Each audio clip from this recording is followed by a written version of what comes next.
தோழர்கள் எல்லாருக்கும் வணக்கம். நம்ம எதுக்காக கூடியிருக்கோம், இப்ப போட்ட கோஷங்கள்ல இருந்து நம்ம எல்லாருக்குமே தெரிஞ்சிருக்கோம். சிறுவன் ஜுனைத் ஈகை திருநாளுக்கு முன்னால வன்முறை கும்பலால மிக கொடூரமாக நம்மை போன்ற பொதுமக்கள் பார்த்திருக்க கதறி கதறி இறந்து போயிருக்கிறாரு. அவருக்கு நீதி வேணும், அவருக்கு நியாயம் வேணும் என்பது மட்டும் இல்லாம தொடர்ந்து இந்த ஆட்சி மத்திய அரசை கைப்பற்றி ஆண்டுட்டு இருக்கிற காலத்திலிருந்து எவ்வளவு உயிர்கள் காவு வாங்கியிருக்குதுங்கிறத இங்க நினைவு கூற விரும்புகிறோம். ஒரு பெரிய பட்டியல் இருக்கு பாருங்க. இத்தனை நபர்கள் அத்தனை பேரும் நம்முடைய இஸ்லாமிய தோழர்கள், இந்த மாட்டுக்கரை அரசியலுக்கு காவு வாங்கப்பட்டவர்கள். இந்த லிஸ்ட் இங்க பெரியா இருக்கிறது நீங்க எல்லாருமே பார்க்கலாம். தொடர்ந்து இந்த படுகொலைகளை செய்பவர்கள் யார்? துரதிருஷ்டவசமாக சொல்லவே வெட்கமாக இருக்கிறது. இப்படிப்பட்ட கொலைகளை செய்பவர்கள் நம்மை போன்ற குடிமக்கள் தான். ஜுனைதை கொன்றவர்கள் நம்மை போன்றவர்கள் தான். ஜுனைதனுடைய உடலை பார்த்தும் பாராமுகத்தோடு போனவர்கள் நம்மை போன்றவர்கள் தான். நம்முடைய இந்த மௌனத்தை கலைப்பதற்காகத்தான் இந்த ஆர்ப்பாட்டத்தை நாங்கள் ஒருங்கிணைச்சிருக்கிறோம். இதுல குறிப்பாக நாங்கள் சொல்ல விரும்புவது என்னவென்றால், தொடர்ந்து நடந்து வரும் இந்த படுகொலைகள், மாடு கால்நடைகள் தொடர்பான சட்டங்கள் பின்னணியில் தொடர்ந்து மேற்கொள்ளப்பட்டு வரும் வன்முறை கும்பலாளர்களால் ஏவிவிடப்படும் இந்த வன்முறை, இந்த கொலை செயல்கள், இவற்றை கண்டிப்பதோடு இவற்றின் அரசியலையும் அமல்படுத்த நாங்கள் விரும்புகிறோம். அரசியலை எவ்வாறு நாம் புரிந்து கொள்வது? இன்றைக்கு ஆட்சியில் இருப்பவர்களுக்கு வேண்டாதவர்களாக யார் இருக்கிறார்கள்? அவர்களுக்கு எப்பொழுதும் வேண்டாதவர்களாக இருக்கக்கூடிய இஸ்லாமியர்கள்.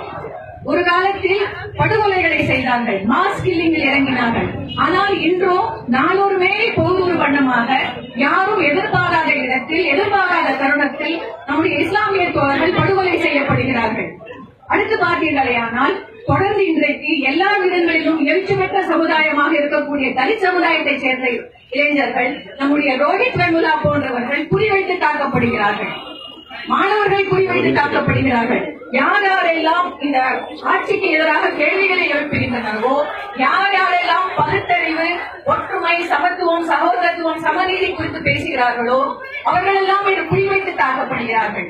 இந்த ஆட்சிக்கு ஜனநாயகத்தின் பேரில் அக்கறையே கிடையாது. ஜனநாயகத்தை குழி தோன்றி புதைப்பதே அதனுடைய முதன்மையான நோக்கமாக இருக்கும் என்று நினைக்கிறேன். இன்றைக்கு நாம் பார்க்கக்கூடிய இந்த படுகொலைகளை நாம் இரண்டு விதமாக புரிந்து கொள்ளலாம். ஒன்று, ஆட்சியில் இருப்பவர்களுடைய சம்மதத்துடன் செய்யப்படுவது.